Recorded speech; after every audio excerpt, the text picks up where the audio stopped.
Hey guys, and welcome back to this channel. In this video, I'll be showing you guys how you can generate an inspired I told you things photo look in using AI.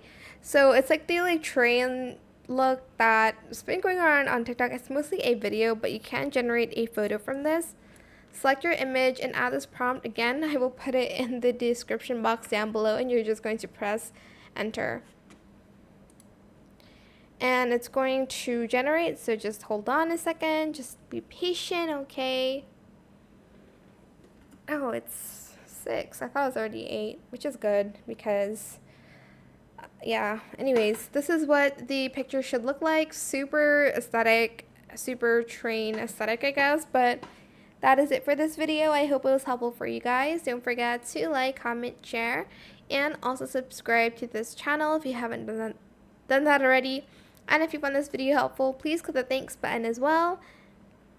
If you have any questions about this video, just leave it in the comment section down below. That is it. Thank you so much for watching. Bye.